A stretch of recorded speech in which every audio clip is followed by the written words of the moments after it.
এই ভিডিওতে আমরা কন্ট্রোল এ থেকে শুরু করে কন্ট্রোল জেড পর্যন্ত সমস্ত শর্টকাট কিগুলো সম্পর্কে জানবো। সঙ্গে আমরা প্রত্যেকটি শর্টকাটের ডিটেলস বিবরণ সহ প্রত্যেকটি শর্টকাট এবং তার সঙ্গে বিবরণ সহ একটি পিডিএফ ফাইলের লিঙ্ক দেওয়া থাকবে। আপনারা চাইলে সেটি ডাউনলোড করেও আপনাদের সংগ্রহে রাখতে পারবেন, ভবিষ্যতে এটি আপনাদের জন্য কাজে দেবে।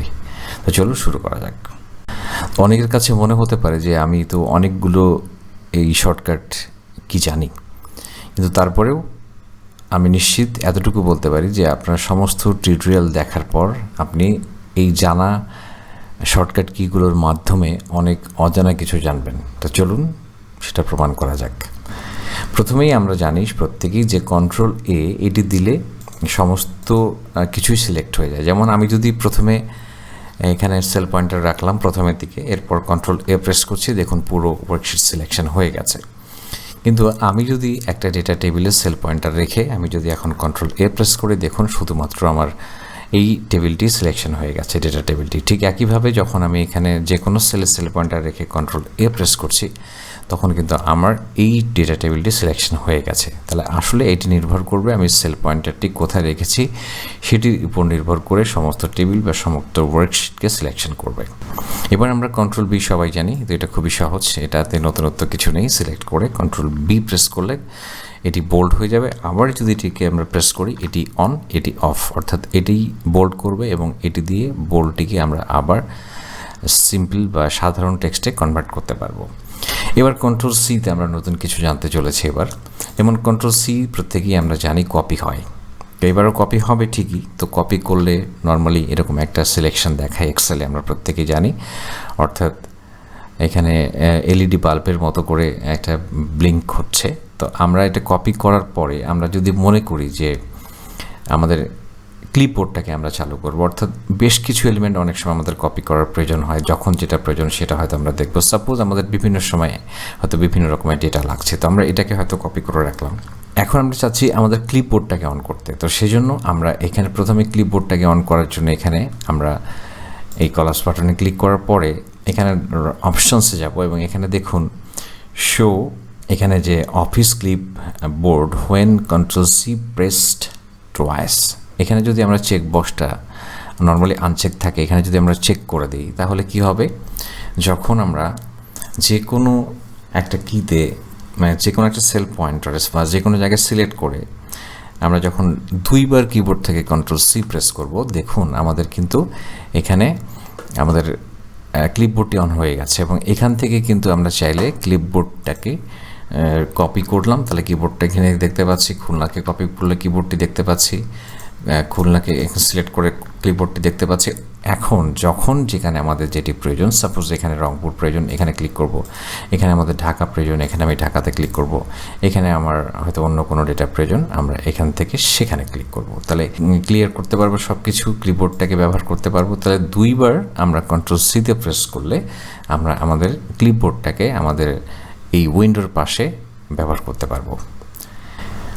কন্ট্রোল সির পরে আমরা কন্ট্রোল ডি, এটি খুবই গুরুত্বপূর্ণ একটা জিনিস। তো এটা দিয়ে কোনো একটা ভ্যালুকে বা কোনো একটা ফর্মুলাকে আমরা কপি করতে পারি। যেমন এখানে আমরা দেখতে পাচ্ছি যে নর্মালি যদি এখানে কোনো একটা ভ্যালু আমরা লিখি, সাপোজ এখানে আমরা 50 লিখলাম, এখন এই 50টা যদি আমাদের সমস্ত সেলের মধ্যে অ্যাপ্লাই করতে হয়, তাহলে আমরা কিবোর্ড থেকে কন্ট্রোল ডি প্রেস করলে সবগুলো সেল অ্যাপ্লাই হয়ে যাবে। আর যদি আমরা একটা সেলের মধ্যে ক্লিক করি, পরবর্তী সেলে এটি চলে যাবে।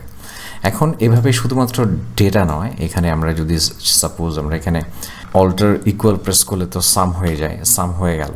তো এখন আমরা যদি সমস্ত সেলের মধ্যে আমরা এগুলো শুধু অ্যাপ্লাই করতে চাই, তাহলে এখন আমরা যদি সিলেকশন করে আমরা যদি কন্ট্রোল ডি প্রেস করি, তাহলে সবগুলোর মধ্যে সিলেকশন এই যে সাম ফাংশনটি সবার মধ্যে ফিল ডাউন হবে। তাহলে বেসিক্যালি কন্ট্রোল ডি আসলে ফিল ডাউন করে। এবার আমরা দেখব কন্ট্রোল ই। তাহলে কন্ট্রোল ই আসলে এটি আমাদের ফ্ল্যাশ ফিল যে ফাংশনটি রয়েছে সেই ফ্ল্যাশ ফিল অপশনটিকে এক্সিকিউট করে। যেমন ফ্ল্যাশ ফিল নিয়ে একটি বিস্তারিত ভিডিও রয়েছে, আপনারা আই বাটনে ক্লিক করে দেখে নিতে পারেন, অথবা ডেসক্রিপশনে লিঙ্ক দেওয়া থাকবে, সেখান থেকে আপনারা জেনে নিতে পারেন। তো বেসিক্যালি এটি ফ্ল্যাশ ফিল অপশনটাকে এক্সিকিউট করে। যেমন এখানে দুটো নাম রয়েছে, আমরা চাচ্ছি দুটো নাম এখানে থাকবে। যেমন আমরা এখানে একটি নাম শুধু লিখব, সাদমান সাকিব। তাহলে এটি লেখার পর লিখে দিব, একটি লিখে দিব, তাহলে বাকিগুলো আমরা সিলেকশন করে যদি কন্ট্রোল ই প্রেস করি অটোমেটিকলি আমরা এখানে যে নমুনাটা দিব সেটি এখানে প্রদর্শন করবে। তাহলে এখানে যেভাবে দেখিয়ে দিব অটোমেটিকলি ফ্ল্যাশ ফিল অপশনটি একটা ম্যাজিকের মতো, আপনারা বিস্তারিত জানতে চাইলে সেটি দেখে নিতে পারেন। আর মাইক্রোসফট ওয়ার্ডে কিন্তু কন্ট্রোল ই দিয়ে কোনো কিছুকে সেন্টার করা হয়, অর্থাৎ এই সেন্টার অপশনটির কাজ কি কন্ট্রোল ই ব্যবহার করে মাইক্রোসফট ওয়ার্ডে আমরা ব্যবহার করতে পারি। এখানে একটু ডিফারেন্ট। কন্ট্রোল এ ব্যবহার করে আমরা কোনো কিছুকে ফাইন্ড করব, ফাইন্ড অপশনটি আমরা জানি। তো ফাইন্ড অপশনের প্রচুর চমৎকার চমৎকার ফিচার রয়েছে, তো সেটি আজকে আমরা দেখব না, জাস্ট আমরা ফাইন্ড অপশনটিকে যে ব্যবহার করতে পারি সেটি দেখব। যে এখানে ফাইন্ড করার জন্য আমরা কোনো কিছুকে সিলেকশন করে নিতে পারি, ওয়ার্কশিট অথবা কোনো একটা লোকেশনকে সিলেকশন করে নিয়ে যেটি আমরা সার্চ করতে চাই আমরা সেটি এখানে টাইপ করে আমরা এখানে যদি ফাইন্ড অল করে দিই তাহলে আসলে এখানে যতগুলো রংপুর রয়েছে ততগুলো এখানে আমরা দেখতে পাচ্ছি। এখান থেকে ক্লিক করে করে আমরা যখন ক্লিক করব তখন সেল পয়েন্টারগুলো এখানে সিলেকশন করে দেখাবে। এখানে সেল ভ্যালু, সেলের যে রেফারেন্স এবং সেলের যে অ্যাড্রেস সেগুলো এখানে শো করবে। ঠিক একইভাবে আমরা কন্ট্রোল জি ব্যবহার করে আমরা কোনো একটা নির্দিষ্ট সেলে আমরা যেতে পারবো, আমরা নির্দিষ্ট একটা সেলে যেতে পারবো। এখানে যদি সেল অ্যাড্রেসটি টাইপ করি, সাপোজ যদি এখানে আমরা A100 ক্লিক করি তাহলে 100 সেলে চলে এসছে এখানে। এবং আবার যদি আমরা কন্ট্রোল জিতে ক্লিক করি তাহলে এখান থেকে আমরা আবার A1 যদি টাইপ করি তাহলে নির্দিষ্ট একটা সেলে আমরা মুভ করতে পারবো। তাহলে দ্রুত কোনো একটা সেলে মুভ করার জন্য আমরা এখানে এটি ব্যবহার করতে পারি। এটির আরও অনেক কাজ রয়েছে, তো সেটা দেখানোর উদ্দেশ্য না, মূলত আমরা আসলে আজকে শর্টকাট কিগুলোকে দেখব। এবার আমরা দেখব কন্ট্রোল এইচ। এটি আসলে একই রকম, এটি রিপ্লেস করার জন্য ব্যবহৃত হয়। তো আমরা যদি মনে করি এই রিপ্লেসে আসলে ওয়াইল্ড কার্ড ইউজ করে প্রচুর গুরুত্বপূর্ণ এবং মজার কিছু কাজ করা যায়। এক্সপার্ট হতে চাইলে অবশ্যই ওয়াইল্ড কার্ডের ব্যাপার শেখা দরকার। তো আমরা যদি রংপুরগুলোকে সিম্পলি একটি কাজ দেখাই যে আমরা রংপুরগুলোকে যদি আমরা চেঞ্জ করে দেব চিটাগং দিয়ে, তাহলে আমরা এখান থেকে জাস্ট রিপ্লেস অল করে দিতে পারি। তাহলে 4টি রংপুর ছিল সেগুলো আসলে রিপ্লেস হয়ে গেল। তাহলে এভাবে রিপ্লেস করতে পারি। আই, এটি তো খুবই সহজ, কন্ট্রোল আই প্রেস করলে ইটালিক হবে এবং কন্ট্রোল আই প্রেস করলে আবার এটি নর্মাল হয়ে যাবে। এখন কন্ট্রোল জেই বেসিকলি কন্ট্রোল জে দিয়ে আসলে কোনো কিছুই নেই। যেমন আমি সিলেকশন করছি এবং কন্ট্রোল জে প্রেস করছি, এখানে কিছুই দেখাচ্ছে না। তো এটাকে আমরা ইউজ করতে পারি অন্য একভাবে। যেমন এখানে দেখুন কিছু ডেটা রয়েছে, তো এই ডেটাগুলোকে আমরা চাচ্ছি যে এগুলোকে ইন্ডিভিজুয়ালি পাশে যে সেলগুলো রয়েছে, সাপোজ আমি একটু এইগুলোকে হাইলাইট করি। যেমন এই সেলগুলোকে আমরা এখান থেকে চাচ্ছি যে এখানে কিছু নেমটা চলে আসবে, এখানে নেমটা আসবে, তারপর এই পাশের ঘরে হয়তো এখান থেকে লোকেশনটা চলে আসবে। এরকম করে আমি ইন্ডিভিজুয়ালি ডেটাগুলো নিতে যাচ্ছি এখানে। আসলে ডেটাটা একটি সেলের মধ্যে কিভাবে লেখা হয়েছে এটা আপনারা অনেকেই জানেন, যে একটি সেলে যদি আমরা একাধিক লাইনে লিখতে চাই তাহলে আমরা কি করব, যে আমরা এখানে লিখব, লেখার পরে অল্টার এন্টার প্রেস করব, তাহলে নিচের লাইনে আমরা লিখতে পারবো। তো এইভাবে আসলে লিখব। তো আমি বোঝার জন্য এখান থেকে এখানে ডাটাটা একটু নিচের দিকে নিয়ে আসছি, আবার এখানে নিচের দিকে নিয়ে আসলাম। দেখুন, তো এখন আমরা এখানে এখন চাচ্ছি যে এই কন্ট্রোল জের ব্যবহারটা দেখার জন্য বেসিক্যালি এই ডেটাগুলোকে আমরা টেক্সটগুলোকে আমরা এখানে রো ওয়াইজ সাজাবো, কলাম থেকে রো ওয়াইজ ডেটাগুলোকে নিয়ে যাব, কলাম টু টেক্সটে কনভার্ট করব। এখন এই জন্য প্রথমে এইগুলোকে আমরা সিলেকশন করে নিচ্ছি। সিলেকশন করে নেওয়ার পর এখানে আমরা ডেটা থেকে টেক্সট টু কলাম, আমরা এখানে টেক্সট টু কলামে নিয়ে যাব। আমরা বেসিক্যালি এখানে টেক্সট টু কলামে কনভার্ট করব, যার জন্য আমরা এখানে ডেটা থেকে টেক্সট টু কলামে চলে যাব এবং এখানে দেখুন ডিমিলিটেড এখানে থাকা অবস্থায় নেক্সটে চলে যাব। এখানে নর্মালি এইখান থেকে আমাদের এগুলো প্রয়োজন নেই, আমরা জাস্ট আদার অপশনে ক্লিক করে এখান থেকে কিবোর্ড থেকে আমরা কন্ট্রোল জে অপশনটা ক্লিক করব এবং কন্ট্রোল জে এখানে ক্লিক করে কন্ট্রোল জে প্রেস করার সঙ্গে সঙ্গে দেখুন এখানে কিন্তু প্রত্যেকটা ডেটাগুলো এখানে আলাদা করে শো করছে। এবং এখন আমরা নেক্সট ক্লিক করে এখন জাস্ট ফিনিশ করলে দেখুন পরবর্তী সেলগুলোর মধ্যে আমাদের ডেটাগুলো কিন্তু এখানে আলাদা হয়ে গেছে, রানা ঢাকা এখানে আলাদা হয়ে গেছে। আর আপনি যদি এইভাবে রাখতে চাইতেন তাহলে যেটি করতে হতো যে আপনি চাচ্ছেন যে এখানে ডেটাটা এখানেই থাকবে কিন্তু পাশের সেলে চলে আসবে। ডেটা ট্যাবে চলে যাব, এখানে টেক্সট টু কলাম অপশনে যাব এবং এখান থেকে আমরা ডিলিমিটেড এখান থেকে নেক্সট করব এবং এখান থেকে আমরা আদার অপশনে কিবোর্ড থেকে কন্ট্রোল আচ্ছা, এখানে ক্লিক করে আমরা এখান থেকে নেক্সট এবং আবার এখানে যে সেল পয়েন্টটা রয়েছে এখান থেকে আমাদের এই ঘরটি সিলেকশন করে দিতে হবে, তারপর এখান থেকে আমরা ফিনিশ করব। তো এখন এইভাবেই আসলে শো করবে এটি। এরপরে আমরা দেখব ctrl+k, অর্থাৎ কোনো একটি লেখার সঙ্গে আমরা যদি হাইপারলিঙ্ক ক্রিয়েট করতে চাই তাহলে আমরা হাইপারলিঙ্ক ক্রিয়েট করতে পারবো। হাইপারলিঙ্ক যে কোনো ফাইলের সঙ্গে হতে পারে, যে কোনো ওয়েবসাইটের সঙ্গে লিঙ্ক হতে পারে। তো আমরা যদি কোনো একটা ওয়েবসাইটের সঙ্গে লিঙ্ক ক্রিয়েট করতে চাই বা যে কোনো ফাইলের সঙ্গে লিঙ্ক ক্রিয়েট করতে চাই, সাপোজ এখানে আমরা অ্যাডমিট কার্ড এখানে একটা ফাইল রয়েছে, এই ফাইলের সঙ্গে আমরা ওকে করে দিলাম, তাহলে কি হবে যে এখানে যখন আমরা ক্লিক করব তখন এই ইমেজ ওয়ার্ডের একটি ফাইলের সঙ্গে এটি লিঙ্ক ক্রিয়েট হবে এবং সেই ফাইলটি মাইক্রোসফট ওয়ার্ড প্রোগ্রামের মাধ্যমে দেখুন ওপেন হয়ে গেল। তো এই ফাইলটির সঙ্গে এটি লিঙ্ক ক্রিয়েট হয়ে গেল। এটাকে আমরা রিমুভ করতে চাইলে আমরা তো জানি রিমুভ হাইপারলিঙ্কে ক্লিক করলে রিমুভ হয়ে যাবে।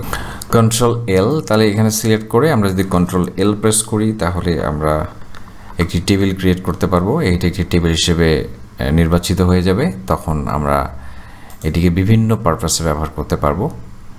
তো আমরা সেটি জানি অনেকেই যে টেবিল ব্যবহারের অনেক সুবিধা রয়েছে, তো সেটি আসলে আজকে আলোচনার বিষয় নয়। জাস্ট এটিকে আমরা টেবিলে কনভার্ট করলাম ফরম্যাটিং করার জন্য বা ডেটাবেজের সংক্রান্ত বিভিন্ন কাজ করার জন্য আমরা এটিকে টেবিলে ক্রিয়েট করতে পারি। তাহলে এটি টেবিল ক্রিয়েট করার জন্য আমরা ctrl+l প্রেস করব এবং এটাকে আমরা ওকে করে দিলে এটি টেবিলে কনভার্ট হয়ে যাবে। আবার এটাকে যদি আমরা টেবিল যে ফিল্টারগুলো দেখাচ্ছে এখানে, এগুলোকে ডিসিলেক্ট করতে বলে চাইলে ctrl+shift+l প্রেস করব, তাহলে এটি রিমুভ হয়ে যাবে। ctrl+shift+l, ওকে।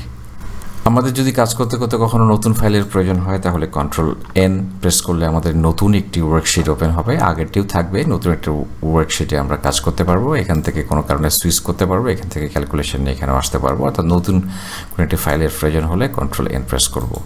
ctrl+o, আমরা জানি যে আমরা নতুন কোনো ফাইল যদি ওপেন করার প্রয়োজন হয় তাহলে আমরা কোনো ফাইলকে এখানে ওপেন করতে পারবো, আমাদের বিভিন্ন ফাইলের লিস্ট এখানে শো করবে, সেটি আমরা দেখতে পারবো। তাহলে ctrl+p দিয়ে আমরা আমাদের ফাইলটাকে প্রিন্ট করার জন্য উইন্ডো দেখতে পারবো, তারপর আমাদের ইচ্ছা মতো আমরা প্রিন্ট কাজে সম্পন্ন করতে পারবো। ctrl+q, এটি দারুণ একটি টুলবার। আসলে ctrl+q এটির এত চমৎকার একটি ফিচার রয়েছে। ctrl+q দিয়ে এখানে আমরা একটি কুইক সাজেশন বক্স দেখতে পারবো এবং এখান থেকে বিভিন্ন চমৎকার ফিচার রয়েছে। তার মধ্যে একটি দেখাই, দেখুন এখানে আমাদের একটি বার তৈরি করতে পারছি, কালার স্কেল তৈরি করা যাচ্ছে, আইকন সেট তৈরি করা যায়, বিভিন্ন কাজে এটাকে ব্যবহার করা যায়। চমৎকার সব ফিচার রয়েছে এখানে, তো সেটি আরও অন্য একটি টিউটোরিয়াল আলোচনা করা যাবে। তো এখানে চমৎকার একটি টুলবার এটি একটি। ctrl+r, তাহলে ctrl+r ব্যবহার করে আমরা যেমন ফিল ডাউন করেছিলাম ctrl+d ব্যবহার করে, এটি এখন যদি কোনো একটা এখানে আমরা লিখলাম সাপোজ এখানে 170, এখন এই 170 ক্লিক করে আমি যদি এখন ctrl+r প্রেস করি সবগুলো সেলে এই ভ্যালুটি রাইটে ফিল হবে, অর্থাৎ একটা হচ্ছে ডাউনে ফিল হয়েছে, এটা হচ্ছে রাইটে ফিল হবে। ctrl+s, আমরা জানি যে এটি আসলে আমাদের ফাইল সেভ করার জন্য ব্যবহৃত হয়। ফাইল সেভ করার জন্য, প্রথমবার ফাইল সেভ করার জন্য পরবর্তীতে বিভিন্ন সময় ctrl+s বাটন প্রেস করলে আমাদের ফাইলটি সেভ হয়ে যায়। এটি কমন একটি বিষয়, এটা প্রত্যেকেই আমরা জানি। ctrl+t, এটি আসলে একই কাজ। ctrl+t ব্যবহার করে আমরা ঠিক, অর্থাৎ এটি দিয়ে আমরা কোনো একটি লেখাকে আমরা এল দিয়ে যে কাজটি করা যায় ctrl+t দিয়েও সে একই কাজ করা যায়, সেম কাজ। ctrl+t এবং ctrl+l এর একই কাজ, কেন যে একটি কাজ দুটি কিবোর্ড শর্টকাটে রেখেছে এটা আসলে বুঝতে পারলাম না। যাই হোক, কোনো নিশ্চয়ই কারণ রয়েছে, আমাদের সেটি অজানা আর কি। ctrl+u, আমরা জানি ctrl+u ব্যবহার করে আমরা কোনো কিছুকে আন্ডারলাইন করতে পারবো। এরপর ctrl+v, মানে আমরা তো জানি কোনো কিছুকে পেস্ট করা, ctrl+c-র পরে এটা ব্যবহার করতে হয়। u, এটি ব্যবহার করে আমরা কোনো ফাইলকে ক্লোজ করতে পারবো। কোনো ফাইলকে যদি আমাদের ক্লোজ করার প্রয়োজন হয় তাহলে ctrl+w ব্যবহার করে আমরা কোনো ফাইলকে ক্লোজ করতে পারবো। আচ্ছা, x, আমরা জানি কোনো কিছুকে কাট করা, সিলেকশন করে ctrl+x ব্যবহার করে আমরা কোনো কিছুকে পেস্ট করতে পারবো, এখান থেকে কাট করে অন্য জায়গায় নিয়ে যেতে পারবো। এরপরে আমরা জানি যে ctrl+y, এটি খুবই ইম্পর্টেন্ট একটা বিষয়। আমরা জানি কোনো কিছুকে আসলে রিডু করার জন্য, অর্থাৎ ভুল হয়ে গেছে এরকম একটা কাজকে আবার ফেরত আনার জন্য ctrl+y ব্যবহার করে থাকি। তো এটি খুবই গুরুত্বপূর্ণ একটা কাজ। দেখুন, যেমন ধরুন এখানে একটি কাজ আমরা করলাম, যেমন ফিল করলাম, তো আপনি চাচ্ছেন এই ফিলটি কয়েক জায়গায় করতে, আপনাকে বারবার ফিল করতে হবে না, আপনি শুধু সিলেক্ট করেন এবং ctrl+y ব্যবহার করুন। দেখুন সমস্ত জিনিসগুলো আপনার অটোমেটিকলি ওই কাজটি রিপিট হয়ে গেছে। তাহলে এই ব্যাপারটা আমরা অনেকেই জানি না যে বারবার ফরম্যাটিং লাস্ট ফরম্যাটিংটা না করে আপনি যে কাজটি করুন, সাপোজ এখানে আপনি কোনো একটা ফন্ট চেঞ্জ করুন, তো ব্যাপারটি এরকম। আমরা এখানে আবার একটু দেখাই, আপনি একটা ফন্ট চেঞ্জ করলেন, সাপোজ এখানে একটা ফন্ট দিলেন, এখন আপনি এখানে ctrl+y প্রেস করুন, তাহলে সেটি হবে। এবং ইভেন আপনি এখানে যে ফরম্যাটিংগুলো রয়েছে, এখানে এই ফরম্যাটিংটির মধ্যে আপনি কোনো একটা ফরম্যাটিং অ্যাপ্লাই করুন ফন্টের মধ্যে যে কাজগুলো রয়েছে, তাহলে এখানে সাপোজ আপনি অ্যালজেরিয়ান ফন্ট দিলেন, এখন আপনি এখানে লেখাটি সাদা এবং অ্যালজেরিয়ান ফন্ট, এই ফন্টে যতগুলো কাজ রয়েছে সবগুলো এখন ctrl+y প্রেস করলে এটি চেঞ্জ হয়ে যাবে। এখন এখানে যখন আপনি করবেন ctrl+y, তাহলে ফন্টটি সাদা হয়েছে এবং অ্যালজেরিয়ান ফন্টে হয়েছে, যার ফলে এটি বুঝতে পারছি না আমরা। এখন এটাকে যদি আমরা চেঞ্জ করি তাহলে কিন্তু আমরা পুরোটা দেখতে পাচ্ছি। তো চমৎকার একটি কাজ ctrl+y, আশা করি বুঝতে পেরেছেন। এবার ctrl+z আমরা সবাই জানি, আমরা আসলে জানি যে কোনো একটি কাজকে একবার করার পরে যদি ভুল করে কোনো একটা কাজ ডিলিট করে ফেলি, ctrl+z এর মাধ্যমে আবার সেটাকে ফিরিয়ে আনতে পারবো, এবং ctrl+y এর মাধ্যমে সেই ভুল করা কাজটিকে আবার ফিরিয়ে আনতে পারবো। এটা হচ্ছে ctrl+y এবং ctrl+z এর বেসিক পার্থক্য। কিন্তু ctrl+y এর আমরা আরও কিছু গুরুত্বপূর্ণ কাজ ব্যবহার দেখলাম। তো আশা করছি টিউটোরিয়ালটি আপনাদের ভালো লেগেছে। এরকম গুরুত্বপূর্ণ আরও টিপস দেখার জন্য উৎসাহিত করতে অবশ্যই ভিডিওটিতে লাইক এবং কমেন্ট করবেন। পরবর্তী ভিডিও দেখার আমন্ত্রণ রইল। সে পর্যন্ত সুস্থ থাকবেন।